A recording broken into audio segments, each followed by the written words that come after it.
अस्सलामु अलैकुम वरहमतुल्लाहि वबरकातुहू। आप देख रहे हैं वायरल स्पीक न्यूज़ में आपका भाई आरिफ रहमान। तो चलते हैं खबरों की तरफ। इस वक्त पूरे देश में 16 तारीख को कोरोना वैक्सीन का टीका लगाया गया और लगभग 1.91 लाख लोगों का जो है सर्वे किया गया है जिनको कोरोना वैक्सीन का टीका दिया गया है। उनमें से अक्सरियत जो है बिला तकल्लुफ लगा रहे हैं और उसमें किसी तरह कोई जो है इमरजेंसी या कोई की परेशानी का सामना करना नहीं पड़ा। फिर भी कोलकाता में एक नर्स को कोरोना वैक्सीन का टीका लगने के बाद बेहोश हो गई। उसके बाद फिर जो है फौरन उसे जो है इमरजेंसी में जो भर्ती किया गया और डॉक्टरों का कमेटी गठित किया गया। डॉक्टरों की निगरानी में उसका इलाज चल रहा है। ऐसे तो बताई जा रही कि वो ठीक ठाक है, होश में आ गई है, मगर उसकी रिपोर्ट आने के बाद ही उसको जो है घर भेजा जाएगा, ऐसे बताया जा रहा है। और उसका जो कमेटी गठित किया गया है ताकि कोरोना वैक्सीन का टीका लगने के बाद कोई अगर मुतबादिल वाक़या सामने आता है तो उसका पूरा जो है इलाज किया जा सके और उसको फिर रोका भी जा सके।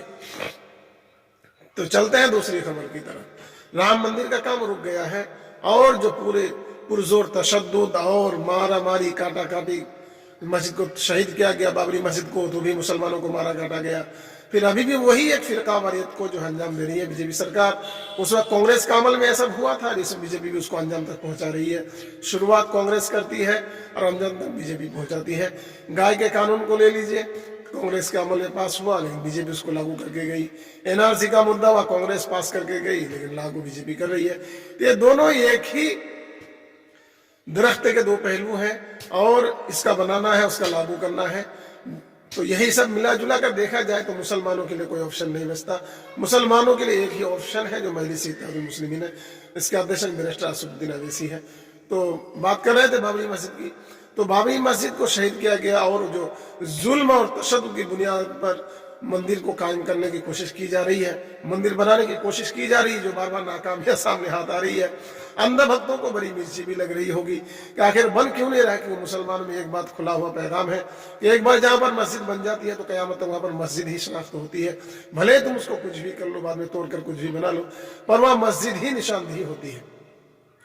तो राम मंदिर का ही मसला ऐसा ही है, जो तरह तरह की जो परेशानियां सामने आ रही है, ये वही मसला है अल्लाह ताला की तरफ से है, जो बहुत सारी चीजों को छुपाने के बाद भी छुप नहीं रहा और जाहिर हो जाता है और लोगों के सामने आ जाता है कि राम मंदिर को बनाने में तरह तरह की दुश्वारियां सामने आ रही है।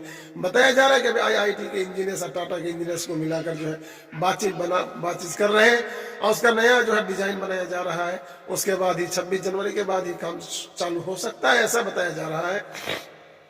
पर मुमकिन ऐसा नहीं दिख रहा है कि वहां पर तामीर हो सके, क्योंकि वह 200 फीट खोदने के बाद भुरभुरे बालू और उसके नीचे सरजू नदी का पानी बहता हुआ पानी बह रहा है, जो काफी सालों से बह रहा है। लोगों का कहना है कि जब वह 500 साल तक मस्जिद खड़ी थी तो फिर कैसी खड़ी थी, अब हम मंदिर क्यों नहीं बना सकते। तो इंजीनियर्स का दिमाग भी खराब हो गया है, उनको भी समझ में नहीं आ रहा है कि आखिर मुद्दा क्या है, मसला क्या है, ऐसा क्यों हो रहा है। जब यहाँ पर मस्जिद खड़ी थी तो मंदिर क्यों नहीं बना सकते। पर अल्लाह की मार है, जो झूठे जजों को और झूठे वकला को खड़ा करके जबरन फैसला लिया जा सकता है। एक तरफा फैसला जो जुल्म और तशद्दुद के बरपा है, मुसलमानों को हर तरफ टॉर्चर किया जा रहा है, और एक तरफा फैसला किया जा रहा है जो सारी दलीलें, सारे कागजात प्रमाण होने के बाद भी एक तरफ जो गैर मुतनाज़ा जमीन है उसके तरफ बनाने की इजाजत, लेकिन उसी जगह को सुप्रीम कोर्ट ने इजाजत दिया जिस पर बाबरी मस्जिद पहले से बनी हुई थी और एक मुतनाज़ा जमीन थी, उसी पर जो बनाने का आदेश दिया है सुप्रीम कोर्ट ने। पर हर चीज प्रमाण हो गया कि तोड़ने वाले भी मुजरिम हैं और बनाने जो दावा कर रहे हैं वो भी गलत है, फिर ही फैसला उसी के हक में दिया जाता है। ये एक तरफा जो साजिश के तहत किया जा रहा है, मुसलमानों को परेशान किया जा रहा है। तो देखते हैं आगे क्या होता है 26 तारीख के बाद ही। तो अंधभक्तों को तो बहुत बड़ी मिर्ची लगी होगी और ऐसे लोगों को भी बहुत बुरा लग रहा होगा, पर बुरा क्या, जो हकीकत है वो सामने रखा जाता है। तो चलते हैं तीसरी खबर की तरफ।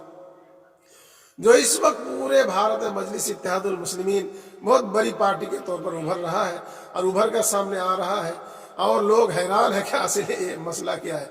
अखिलेश यादव समाजवादी पार्टी कहीं जाकर इलेक्शन लड़ती है तो ये सेकुलर है, आम आदमी पार्टी कहीं जाकर इलेक्शन लड़ रहे तो ये सेकुलर है, ऑल इंडिया मजलिस इत्तेहादुल मुस्लिमीन कहीं जाकर इलेक्शन लड़ रहे तो ये फिरकावारी थे। ये तो गलत है। मुसलमानों को भी समझनी चाहिए और अपने अकल पर भी जो थोड़ा जोर देना चाहिए कि पहले तुम्हारे पास ऑप्शन नहीं था। जितनी पार्टियां थी सेकुलर बोलकर सिर्फ हमारा इस्तेहसाल करती थी और हमारा वोट लेकर हम काम नहीं करती थी। अब मुसलमानों को वोट बैंक के तौर पर इस्तेमाल किया जा रहा था। लेकिन मजलिस इत्तेहादुल मुस्लिमीन आने के बाद हमारे पास ऑप्शन है। अगर ये फुल बहुमत से जीत नहीं सकती, लेकिन हम इसको वोट देकर कुछ ही सीटों पर मजबूत तो बना सकते हैं ना। तो ऑप्शन है, तो अपने ऑप्शन को क्यों छोड़े, क्यों दूसरों की गुलामी करने, अपने वोट भी दे फिर उसकी गुलामी भी करे। तो अपनी मजलिस इत्तेहादुल मुस्लिमीन को मजबूत बनाए और फुल बहुमत अगर नहीं भी मिलती है पर तो कुछ तो सीट आकर उसको खड़ा तो किया जा सकता है। बिहार में देख लीजिए 5 सीटों पर कामयाबी मिली है। पहले 1 सीट मिली थी, उसके बाद दूसरा इलेक्शन हुआ 5 सीट मिल गई। महाराष्ट्र में भी कुछ सीटें मिली हुई है, औरंगाबाद में कुछ सीटें मिली हुई है और भी दीगर जगहों में कुछ ना कुछ सीटें तो मिल रही है। तो हम बंगाल में भी उसको मजबूत करेंगे तो मुसलमानों का मुस्तकबिल मजबूत हो। सिर्फ अपना मुस्तकबिल मत सोचो, अपने औलाद के बारे में भी सोचो।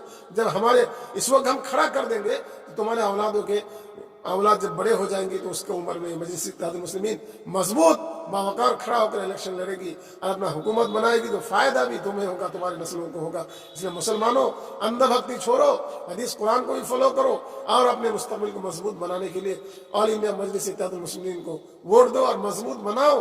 कब तक इधर उधर दूसरों की गुलामी करोगे और चाटू के तरह चाटते रहोगे। इसलिए मुसलमान एक हो जाओ, एकजुट हो जाओ। तुम कितने भी सेकुलर पार्टियां हैं हमारी वोट ले रही हैं पर हमारा काम नहीं करती।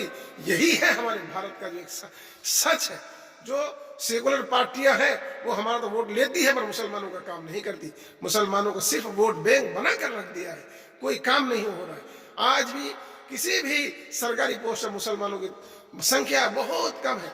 इस वक्त मुसलमानों का जो संख्या है पिछली जाति से भी नीचे स्तर पर चला गया है। अब कुछ भी कर ले, भूखे रहे, भले पूरे दिन में 1 मरतबा खाए पिए पर अपने औलादों को तालीम से आरास्ता कराए।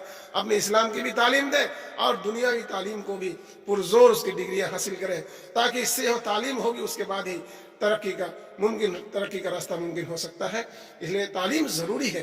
तो ऐसे जुड़े रहे हमारे साथ ताज़ा अपडेट के साथ। अस्सलाम वालेकुम व रहमतुल्लाहि व बरकातुहू।